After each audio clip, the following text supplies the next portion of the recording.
The crystal champagne flute did not shatter so much as detonate, a high, splintering crack against the white Carrara marble, sending shards skittering like frightened insects across the floor of the Schilla Hotel Grand Ballroom. Under the chandelier's pale gold wash, a single bead of Krug 2008 traveled the seam of Xianwu Han's pearl ivory lapel and stopped, refusing to fall. The bride's gloved hand, still extended from the throw, trembled once, then dropped to her side like a snapped wire. Nobody breathed. The cleaner kept mopping. That was the detail that fractured the room before the glass ever did. She wore a navy uniform a shade too large at the shoulders, a name tag pinned slightly crooked, Amara, and her braids were gathered into a low, severe knot at the nape of her neck. The mop in her brown hands moved in slow, deliberate half-moons across the marble, swallowing the champagne, the glass dust, the humiliation of 300 soul socialites in one quiet sweep. She did not look up at the man in the bespoke Brioni tuxedo. She did not look up at the bride. She looked at the floor as if the floor had asked her a question and she was thinking how best to answer it. Xianwu did look up, slowly. He was 29, tall in a way that made tall men in the room seem provisional, and his hair was cut close on the sides, longer on top, slicked back with a wet, architectural precision. The sheen of his skin under the soft white diffusion of the ballroom lights was almost obscene in its evenness, porcelain stretched over granite. He did not flinch when his bride, Yuri Choi, the only daughter of the Choi shipping dynasty, hissed something venomous into his ear about postponement, about face, about her father. He turned his head 1 degree toward the cleaner. 1 degree. The room tilted with him. "You," he said, not loud, Korean, low. The Seoul dialect filed down to a blade. "Come here." Amara raised her eyes. What happened in that half-second is what the security men of the Han Syndicate would later argue about in the underground parking garage, smoking by the black Maybachs, none of them able to describe it accurately. She did not flinch. She did not curtsy.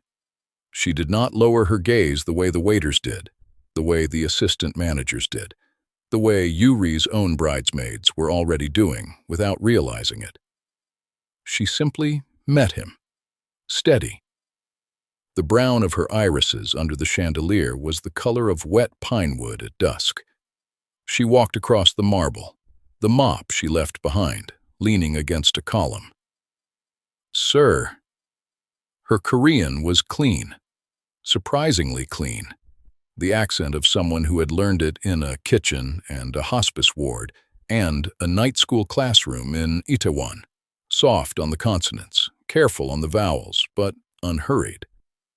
Xianwu's mouth did something cruel, not a smile, the architecture of a smile without the warmth that usually scaffolded it. "Do you know," he said, switching to English now, slow, almost gentle, "how much that flute costs?" "No, sir." $84,000, hand-cut, baccarat. There are 11 of them in the world. There are now 10. "I'm sorry about the glass, sir." "I didn't ask if you were sorry." The bridesmaids tittered, a low, embarrassed, well-bred laugh, the kind taught in Swiss finishing schools. Yuri's father, Choi Dae-sung, watching from the head table with a face like cooling iron, did not laugh. He was a man who knew when something was about to go very wrong, and he was already, almost imperceptibly, beginning to lean toward his bodyguard. Xianwu took a step closer to Amara. He was a full head taller. He leaned down so that only she, and the closest waiter, who would be fired before sunrise, could hear him. "You're going to leave this ballroom," he said. "You're going to go to the staff exit, and you're going to tell your supervisor that your services are no longer required. Do you understand?" Amara did not move. "I understand," she said, "what you are saying." A pause. "But before I leave," she continued in Korean again, and now her voice had dropped into something almost private, something that did not belong in a ballroom. "I would like to give you something your mother asked me to give you." The room did not hear her, only him. The change in Seon-woo Han's face was not visible to anyone standing more than 3 feet away. The micro-architecture of it, the way the corner of his left eyelid contracted a single millimeter, the way the breath he was about to release went back into his chest and stayed there, would have been invisible to a camera not shooting in 4K. But Amara was standing close enough. She saw it. "What did you just say to me?" It was not a question. "Park Min-jae," Amara said quietly. "Born in Jinhae. Loved gardenias. Hated the sound of motorcycles. She was on the 7th floor of Severance Hospital, palliative care, room 714, between February and April of last year. I was the night shift sanitation worker on that floor. She knew she was dying. She asked me, please, if I ever met her son, not when, if, to tell him 3 things." Seon-woo's hand, at his side, had become a fist. The knuckles were white. The signet ring on his 4th finger, a small, dull platinum thing engraved with a single chrysanthemum, caught the light and threw it back, hard. "You're lying," she said. "Tell him the lullaby was real." His jaw locked. She said, "Tell him the photograph in the lining of the brown coat is not what he thinks it is. Look again." A waiter dropped a tray of glasses somewhere behind them. Nobody turned to look. "And she said," Amara finished, and her voice was steady, the way a hand is steady when it has held the hands of dying people for a living. "Tell him I'm sorry I let him become a man who throws glasses at women who clean his floors." Silence. 300 guests. A 9-piece string orchestra mid-bar. A bride in 12 kilograms of French lace. A father-in-law with a calcifying smile. A chandelier of 7,000 crystals. Silence. Seon-woo Han, the only son of the Han Syndicate. The man Forbes Asia had 3 weeks earlier called the youngest legitimate billionaire in Korea, while burying the fact that 12 of his 16 subsidiaries were laundering vehicles for the largest organized crime federation south of the Yalu River. Seon-woo Han turned away from his bride, from the orchestra, from his father-in-law, and from the $84,000 puddle of champagne at his feet. And he said in a voice that the people closest to him had never heard him use, "Cancel it." Yuri made a sound like a bird hitting glass.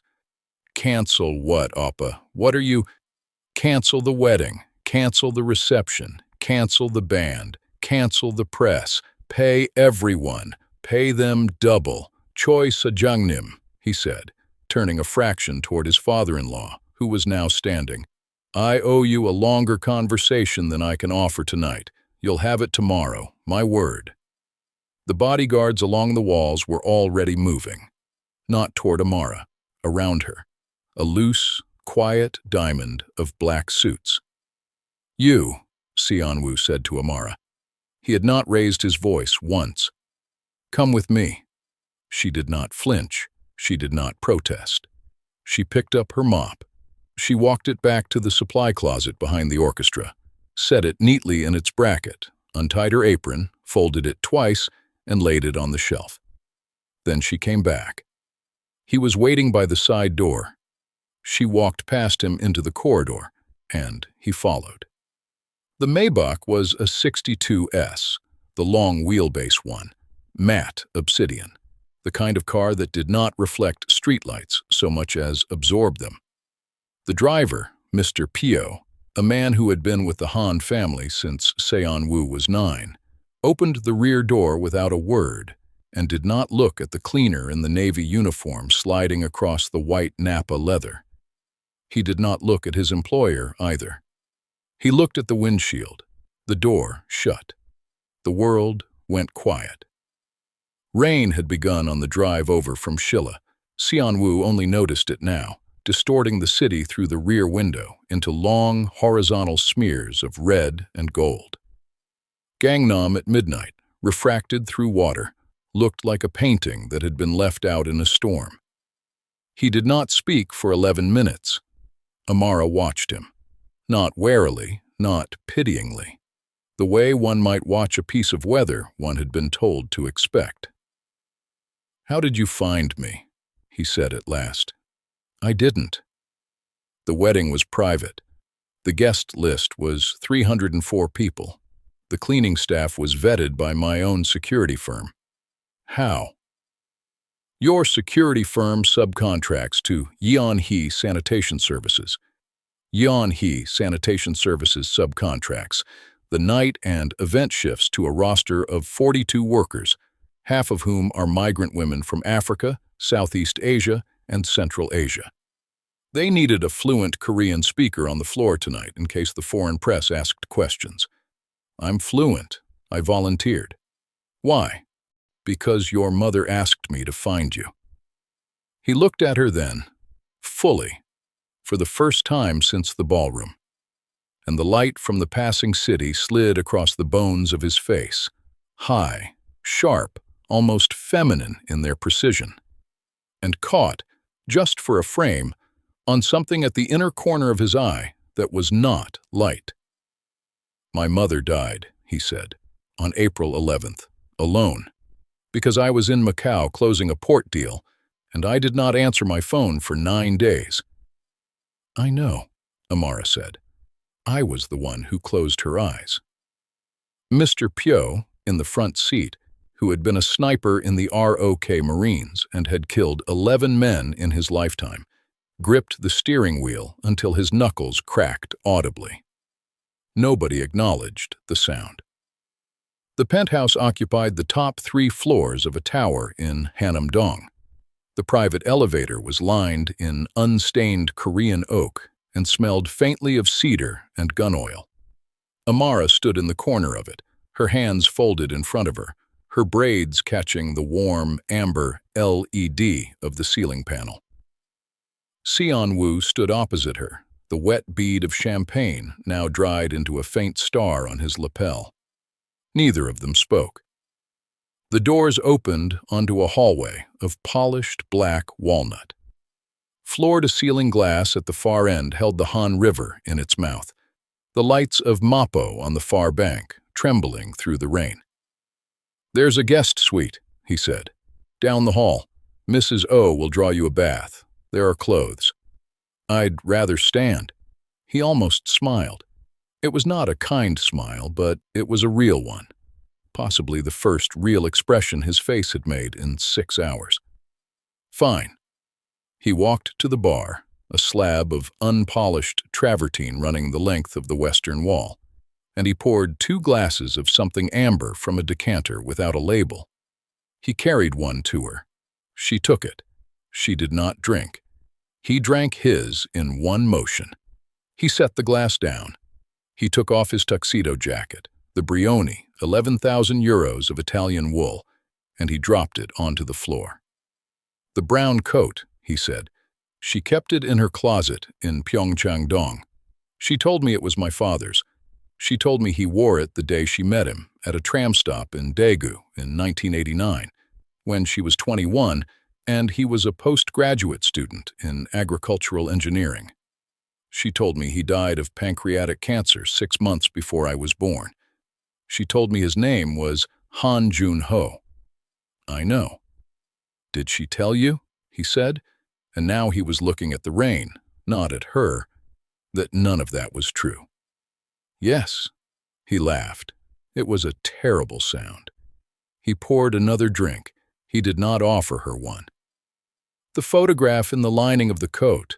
I found it when I was 14. I steamed open the seam.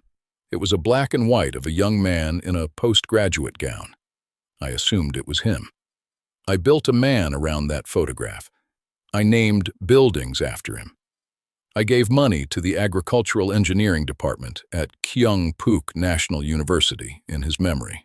There is a scholarship, the Han Jun-ho Memorial Fellowship. 40 students a year. It was her brother, Amara said quietly. Park Min-soo. He drowned in 1986. She kept the photograph because it was the only one she had of someone she had loved who had not yet hurt her. She told me she could never bring herself to tell you because by the time you were old enough to understand, you had already decided who you were going to be, and that man needed a father he could be proud of, not a question mark. He set the glass down. He did not pick it up again. Who was my father? Amara was quiet for a long time. Outside, a single boat, a Coast Guard cutter, its red light revolving slowly, moved up the Han River against the current. She made me promise, Amara said, that I would tell you only if you asked, and only if you asked without anger. I'm not angry. You are, but you're asking anyway. That counts. She set her own untouched glass on the travertine. She walked to the glass wall. She put her palm flat against it. The cold of the rain on the other side came through her skin and into the bones of her wrist. His name, she said, was Choi Dae-sung. The penthouse held its breath. The shipping man, Sion-woo said, flatly. My father-in-law, the man whose daughter I was 3 hours away from marrying. Yes, she knew. She knew the moment your engagement was announced in the Jung-ang Ilbo. She tried to call you. You did not answer. She tried to send a letter through your secretary. The secretary, Miss Im, was instructed to intercept anything from her. She was instructed by you. Yes, she wrote the letter anyway. She gave it to me. It is sewn into the lining of my uniform, the left interior pocket, below the badge. He did not move. May I? Yes. He crossed the room. He did not touch her. She unbuttoned the top 3 buttons of the Navy uniform herself, reached into the lining, and produced a folded square of pale blue paper that had clearly been folded and refolded many times. She held it out to him. He took it. He did not open it. She forgave you, Amara said. I want you to know that before you read it. She forgave you for not coming. She forgave you for not knowing. She forgave you for the man you had to be. She told me once, near the end, that she had never been afraid of dying, only of dying without you knowing that she had not been ashamed of you. She was not ashamed of you. She was, in fact, the proudest woman on the 7th floor of Severance Hospital. His shoulders, under the white dress shirt, moved once, a single, small, terrible motion. He sat down on the floor, not on the sofa, not on the chaise. On the floor, with his back against the travertine bar, the unopened letter in his hands, in his $3,000 tuxedo trousers. And Amara did not move toward him, and she did not move away. She stood at the glass wall, her palm still on it, and she let him cry the way her own grandmother had taught her.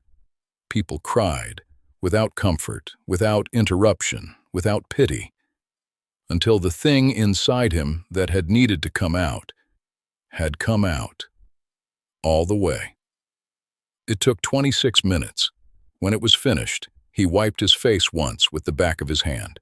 He stood. He walked to her. He stopped a respectful 3 feet away. Why did you do this? He said. Tonight, at the wedding, in front of everyone. Because if I had come to your office, Mr. Pio would have turned me away. Because if I had written you a letter, Miss Im would have shredded it. Because your mother told me, on the last night, that the only way to reach you was to do it in a room where you could not pretend you had not heard. She said, my son hides behind glass. You will have to break it. So, you let me throw the flute. I let you throw the flute. He looked at her then, really looked, the way men in his world were not trained to look at women in Navy uniforms. And he saw, perhaps for the first time, the fineness of her bones, the long stillness of her hands, the small white scar above her left eyebrow that she had received. She would tell him later, at 12 years old, from a goat in a village outside Kumasi. He saw that she was 26. He saw that she was tired in a way that 26-year-olds should not be tired. He saw that she had been carrying his mother's last words inside her uniform for 13 months, waiting for the right room.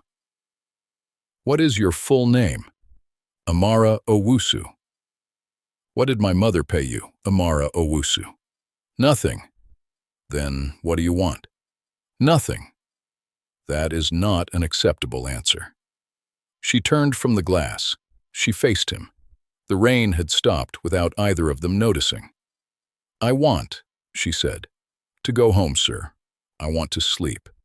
Tomorrow I want to go back to Severance Hospital and finish my shift on the 7th floor, where there is a man in room 709 named Mr. Bay, who is dying of liver cancer and who does not have a son. I want to sit with him the way I sat with your mother. That is what I want."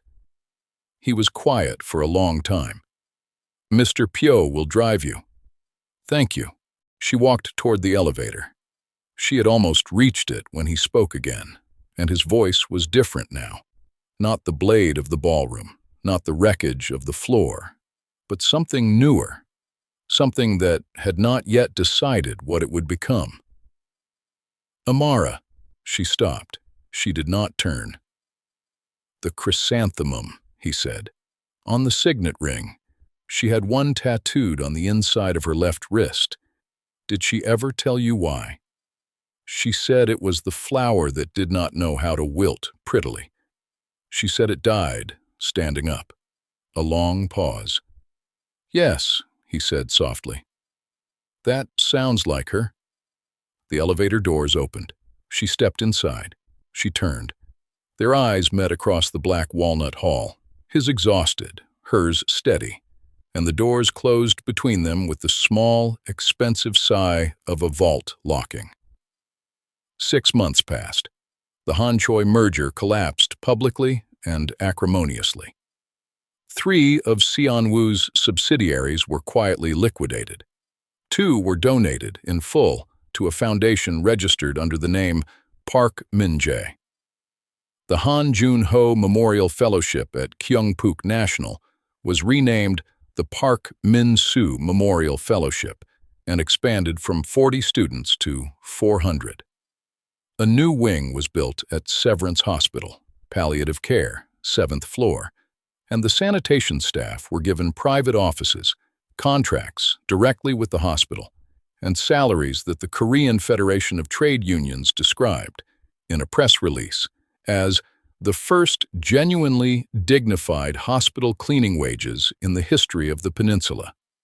Amara Owusu did not work for Yeon-hee Sanitation Services anymore. She worked, by her own choice, as a palliative care coordinator on the 7th floor. She wore a white coat now, not a Navy uniform. Her braids were the same. On the evening of the first frost, a black Maybach 62S pulled up outside the staff entrance of Severance Hospital. The rear door opened. Seon-woo Han stepped out. He was wearing a charcoal overcoat, no tie. He held nothing in his hands. Amara came out at 6 minutes past 7, the way she always did. She saw the car. She saw him. She did not slow down. She did not speed up. "Mr. Han." "Miss Owusu." "Whose floor are you visiting?" "None. I came to ask you to dinner." "I've eaten." "Tomorrow, then." "I'm on shift." "The day after." She stopped walking. She looked at him. The frost was just beginning to bloom along the edges of the rain puddles on the asphalt, and the white of it caught the light from the hospital windows behind him and made a small, cold halo around his shoes. "Why?" "Because," he said, You told me my mother said the lullaby was real. I have spent 6 months trying to remember a lullaby. I cannot. I would like, if you are willing, to hear it from someone who heard her sing it." Amara was quiet. "It was in Jeolla dialect," she said, "about a fox who could not find her kit." "Yes. She sang it to you when you were small." "I don't remember." "That is what she was afraid of." He nodded. "Once." "Dinner," he said, "is not the right word. I know that. I do not know what the right word is. I am asking you to come and sit in a room with me and let me try to remember a song my mother sang to me, with the help of the only other person on earth who heard her sing it. If, after that, you would like never to see me again, Mr. Pyo will drive you home, and you will not hear from me. You have my word." She studied him for a long moment. "The day after tomorrow," she said. 7 o'clock, not the penthouse. Somewhere with other people in it. Anywhere you choose. There is a tteokbokki place in Ayon. The plastic stools are red. They do not take reservations. I'll find it. Mr. Han. Yes. You are not your father. You are not the man in the photograph. You are not the man who threw the flute. You get to choose every morning which of the men inside you walks out of the door. Your mother believed that. I believe it because she did." He stood very still. The frost moved another ½ millimeter across the asphalt. "Thank you," he said. He did not get back into the Maybach immediately. He watched her walk to the bus stop in her white coat, her braids gathered low at the nape of her neck the way they had been on the night of the wedding, and he watched her board the 273, and he watched the bus pull away, and only then did he turn, and only then did Mr. Pyo open the rear door, and only then did he get inside. On the white Napa leather of the seat beside him sat a single, small, sealed envelope. He had been carrying it in his coat pocket for 6 months. He had opened it once on the floor of his penthouse and read it 40 times since. The paper was pale blue, folded and refolded many times, in his mother's small, slanted, patient hand. He held it now in his lap as the city slid past the rain-distorted glass. Gangnam at evening, refracted through the first frost. The red lights and the gold lights smearing into long horizontal bands the way they had on a night 6 months ago that had broken him cleanly in half so that he could be put back together in a slightly different shape. He folded the letter once more. He slid it back into the inner pocket of his charcoal coat. He did not weep. He did not smile. He simply looked for a long, quiet moment at the small, round, almost imperceptible bead of frost forming and reforming on the outside of the window. A tiny, perfect, hand-cut thing, catching the light, refusing to fall. And he understood, with the steady understanding of a man who has finally been told the truth about himself, that some glass, in the end, does not need to be broken to let the world in. Some of it, if you wait long enough, just quietly melts.